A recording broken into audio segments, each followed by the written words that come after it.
Hello everyone, myself Satya Bharat. I am the founder of DSB Chartered Accountants. And today's video will be covering on the VAT amendments which getting effective from 1st of January 2026.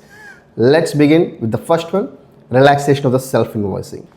There are total two instances when a taxable person can go for issuing a self-tax invoice. The first one being a voluntary basis as per article number 65 of VAT law read with article number 59(9) of executive regulation, and the second scenario being the reverse charge case.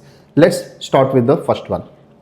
If the registered supplier agreed in writing with the registered recipient, then stating that specifically the supplier should not give any tax invoice while the recipient will be issuing the tax invoice, categorically mentioning that it is a tax invoice raised by buyer or buyer created tax invoice.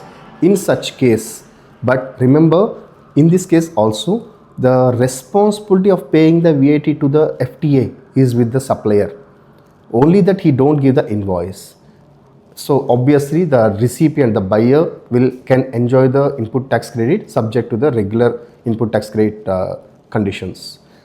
So the box number 1 in the VAT return, the supplier will showcase the liability, and box number 9 will be used by the recipient to avail the input tax credit. Coming to the reverse charge cases, there are two on a broad level. One, the reverse charge applicable in case of international transactions and for the domestic transactions. Let's talk about the international transactions. When the taxable person import the concerned goods or concerned services, here I mean concerned goods and concerned services means the place of supply is in UAE. In such case, now for the goods you check whether the taxable person has used his own customs code which got linked to the TRN to clear the goods into the mainland, then I call it as which declared through UAE customs code. In the other scenario, not declared through UAE customs code. So if the taxable person imported the goods using his own customs code which got linked to the TRN, in such case, in his VAT return, it is getting auto-populated the details of the import under box number 6. Any kind of adjustments if he want to do, he will be using box number 7, and obviously he is eligible to take the input tax under box number 10.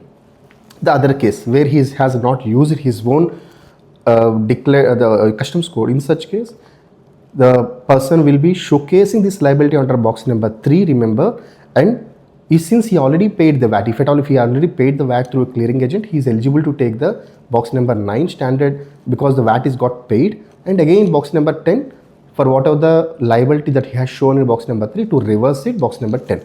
So additional box number 9 also he will be using. In this case, the taxable person has no choice but to, it's a mandatorily he has to give it self-tax invoice. In the case of services, the importer of the service will use the box number 3 to show the liability under reverse charge, and box number 10 to enjoy the box number 10 to avail that input tax credit. Here, self-tax invoicing is not mandatory because there is a blanket administrative exception is given when the importer has a clear invoice from the supplier, the overseas supplier, with a clear detailing of the service and the consideration, then there is an exception given for the self-tax invoicing, otherwise he has to issue. Now, the other conditions are common between them, that these taxable persons are deemed to be providing taxable supply to themselves, and discharging the liability of VAT to FTA is common, and then they are eligible for the taking the input tax credit provided the general conditions of input tax credit have been fulfilled. Coming to the domestic reverse charge.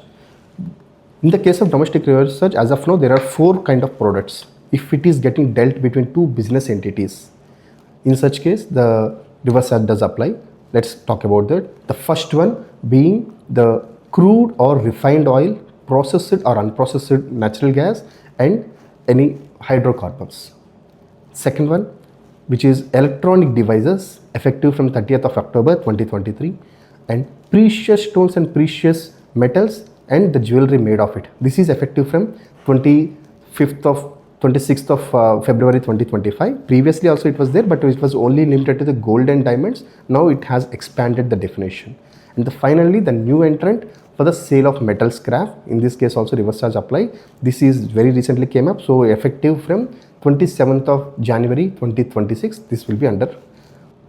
Always remember, in the case of domestic reverse charge, there is no self-tax invoicing, meaning the supplier still has to issue the invoice but without VAT. the buyer has to account for the VAT, meaning in his VAT return, the buyer has to show under box number 3 VAT liability and box number 10 to enjoy the benefit of input tax, while the supplier will not show anything in his VAT return. Coming back, now in the whole picture, where is the amendment? The amendment is this. Previously, which was a mandatory tax invoice to be given in the case of international transactions, now that got relaxed, meaning that importer is now not in requirement to raise any self-tax invoice for availing input tax credit. Now the question is, what documents will help him to take the input tax credit? Comment below. Hope this video is helpful. We'll see the next 3 amendments in the later video. Thank you everyone.